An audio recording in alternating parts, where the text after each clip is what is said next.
एक ऐसी खुखार पत्नी जो अपने ही पति के खून की प्यासी बन जाती है और एक तेज धार चाकू से गला रेत करके उसकी हत्या कर देती है।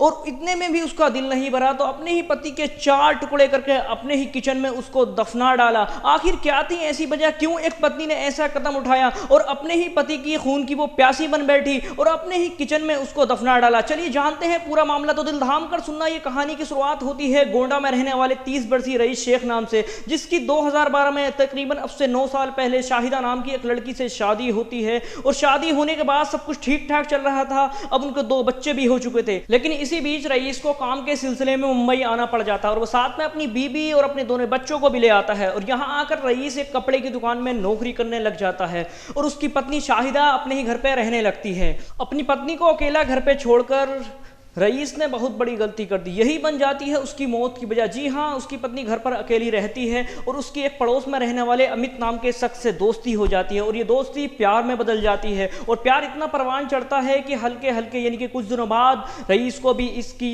भनक लग जाती है। और रईस जो है उससे ये सब करने के लिए मना करता है, लेकिन शाहिदा इसको नहीं मानती है और वह उसकी दोस्ती यूं ही चलती रहती है। और कई बार उनकी इस चीज़ को लेकर लड़ाई भी होती है, लेकिन शाहिदा मानने को तैयार नहीं होती है। एक दिन रईस जब अपने काम से अपने घर वापस लौटता है तो वो शाहिदा और अमित को आपत्तिजनक हालत में देख लेता है। ये देखकर रईस को गुस्सा आता है और वो इसका विरोध करता है। जैसे ही रईस इसका विरोध करता है वे दोनों क्रोधित हो जाते हैं और लगता ऐसा है कि उन्होंने पहले से ही प्लानिंग कर रखी थी। अब अमित रईस को गिराता है और शाहिदा एक चाकू से उसकी गर्दन काट देती है। अब रईस की जो है मौत हो जाती है। अब वो सोचते हैं कि इस लाश को क्या किया जाए, इसको कहाँ ठिकाने लगाया जाए। अब ये दिन का मामला था, वो दोनों रात होने का इंतजार करते हैं। अब जैसे ही रात होती है शाहिदा अमित के साथ मिलकर के अपने किचन में एक गड्ढा खोदती है। किचन छोटा होने की वजह से गड्ढा इतना बड़ा नहीं था कि रईस को उसमें एक बार में ही लिटाल करके दफन कर दिया जाए। तो अमित और शाहिदा ने क्या किया, उन्होंने उसकी लाश के 4 टुकड़े किए। यानी कि शाहिदा ने अपनी पति के 4 टुकड़े कर दिए और 4 टुकड़ों को ऊपर नीचे भर के उसने उस गड्ढे में जो है दफना दिया। रईस को दबाने के बाद शाहिदा को लगा शायद ये मामला अब यहीं पर दब जाए, लेकिन ये दबने वाला मामला नहीं था। 2-3 दिन बीत चुके थे। रईस के घर वाले अब रईस को फोन कर रहे थे तो शाहिदा ने बताया कि रईस 3 दिन हो चुके हैं, पता नहीं अभी तक कहाँ है, घर आया ही नहीं है। तो उनके घर वाले को जो है फिक्र होने लगी और जो है उन्होंने सोचा कि अब चलो मुंबई चल करके देखते हैं। अब मामला गरमाते देख 5 दिन बीत चुके थे तो रईस की पत्नी शाहिदा ने सोचा कि मैं क्यों ना अपने आप को बचाने के लिए पुलिस में रिपोर्ट कर देती हूँ। शाहिदा ने पुलिस में रिपोर्ट कर दी कि मेरा पति गायब हो गया, पता नहीं कहाँ चला गया है।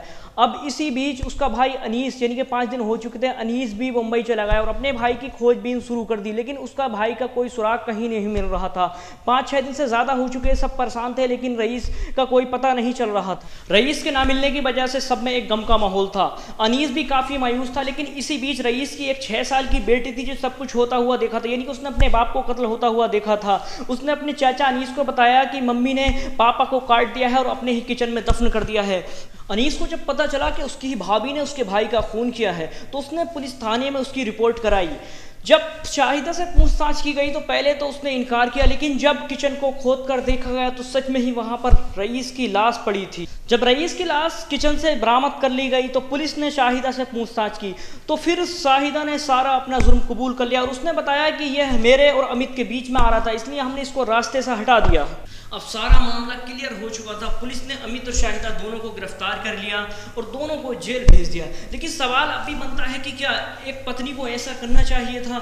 उसने ना ही तो अपनी बच्चियों की फिक्र की और ना ही उसने अपने पति की फिक्र की और अपने ही पति को अपने ही हाथों से उसने मार डाला। क्या उसका ये करना सही था? सही तो किसी हाल में हो ही नहीं सकता। आप अपनी कमेंट में राय जरूर दीजिए और आपको ये वीडियो अच्छी लगी है तो इस चैनल को सब्सक्राइब भी जरूर कीजिए। तो चलिए मिलते हैं किसी नेक्स्ट वीडियो में, तब तक के लिए बाय बाय। और हाँ, लास्ट में अपना ख्याल जरूर रखना। बाय।